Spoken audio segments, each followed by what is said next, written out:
Studies consistently link calorie restriction, especially when combined with a nutrient-rich diet, to longevity, insulin sensitivity, stress resistance, and disease prevention, including diabetes, heart disease, and cancer. Similarly, intermittent fasting may acquire some of its benefits from, often unintentional, decreased food intake. IF often results in highly sustainable calorie restriction due to the lack of hunger, meal satiation, and enhanced nutrition partitioning.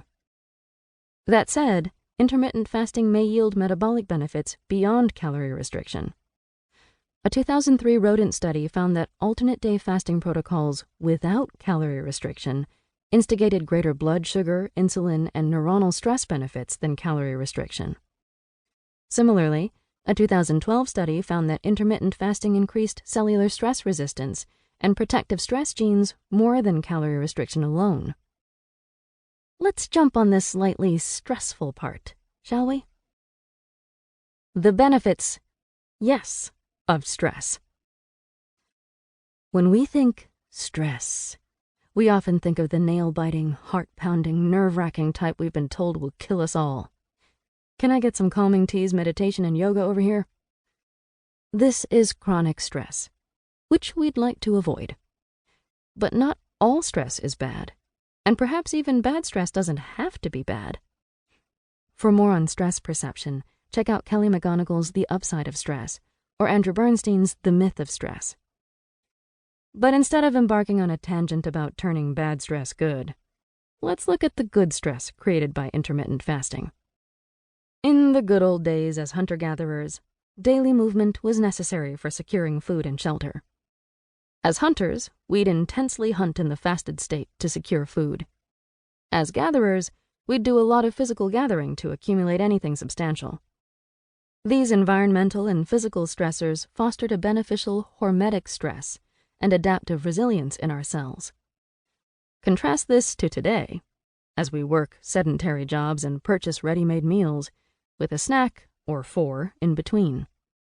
While the mental stress is present, the physical stress, not so much. This lack of hormetic stress predisposes us toward diabetes, cancer, cardiovascular disease, and neurodegenerative ailments. Intermittent fasting, however, activates stress resistance pathways by temporarily stressing our cells. This upregulates levels of neurotrophic factors and stress protein chaperones, which have protective mechanisms, instigating cell repair, optimizing functions, and rejuvenating the metabolism. Translation: IF is a beneficial stress that strengthens rather than weakens. Don't fear it, embrace it. Autophagy. While cleansing may conjure images of green juice fasts and beautiful people meditating by tranquil ponds, it manifests a bit differently on the cellular level. When we cease eating for a substantial amount of time, the body begins recycling old, broken proteins for growth and repair, in a process called autophagy.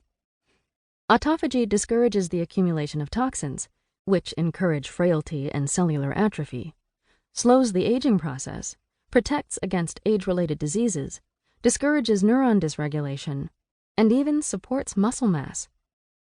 It's like if you kept buying new clothes, despite having a closet full of old clothes. Say one day you ran out of money and couldn't buy new clothes. You'd be forced to go through your closet and make use of old clothes, and might even create new outfits from combinations of old clothes. In a similar manner, autophagy tackles the cluttered closet inside you, creating new cells in the process. IF health benefits. With fancy mechanisms such as caloric restriction, cellular stress pathways, and autophagy, it's no wonder intermittent fasting presents a shiny bundle of health gifts. Who needs Santa? Okay, I do. It's fine.